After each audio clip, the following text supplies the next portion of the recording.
Russian heavyweight Magomed Abdusalamov was the epitome of strength until November 2nd, 2013.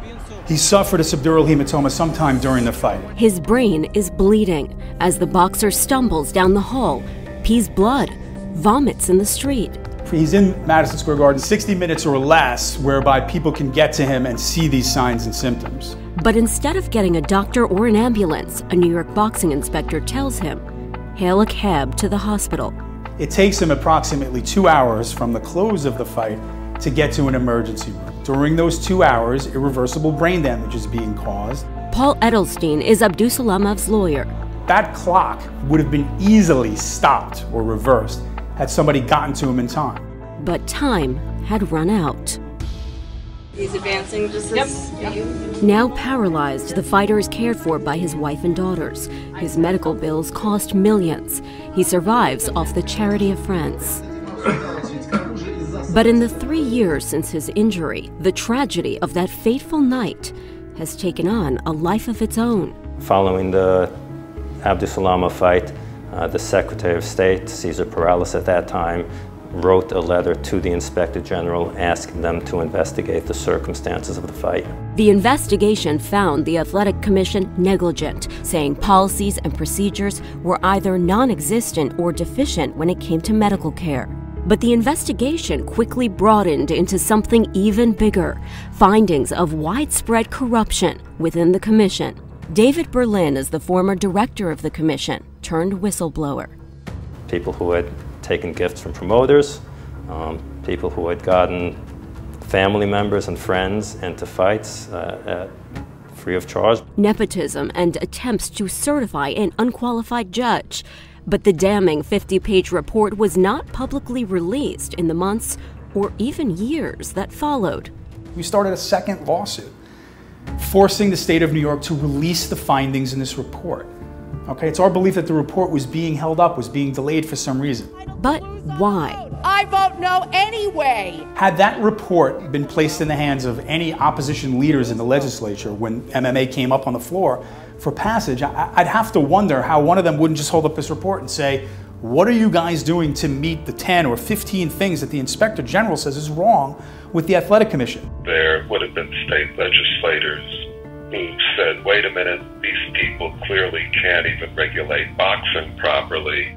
Veteran boxing journalist Tom Hauser says there are now 2 federal investigations. At least one is looking into whether the Cuomo administration withheld the Inspector General's report until after the MMA legislation passed. At least one witness was asked about whether there might have been an effort to favor mixed martial arts and UFC in particular.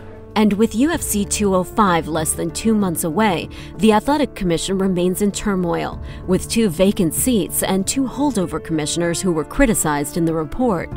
In dealing with, let's say, MMA coming in, is now you're going to expand the field of athletes tremendously and expose them to the very same risks Mago was exposed to without addressing any of the deficiencies that were there that everybody was well aware of long before Mago ever got hurt. The report's delay also stalled the possibility of financial relief for the destitute Abdusalamov family, suing the state as they fight every day to survive. Yeah. Up next, the death of boxing, local MMA promotions wiped out, how one boxer's tragic injury has altered combat sports in New York. Last year, just as the MMA legislation was about to go up for a vote, legislators made a last-minute change. It requires promoters take out $1 million in insurance. It was to appease Democrat Herman Farrell, who insisted on insurance to cover brain injuries. I needed that done because I wanted to make sure that the fighters would have something in their old age to protect them when they were damaged. At the time, David Berlin was director of the Athletic Commission. He said the requirement set off warning bells. I called up one of the brokers and I said, what will the cost be? He was told the insurance would be so cost prohibitive that only a select few wealthy promoters would be able to afford it. I alerted my higher-ups to the problem. Clearly this was something that should not be in the law because It would mean that boxing would no longer exist. Do you feel that's what we're seeing now?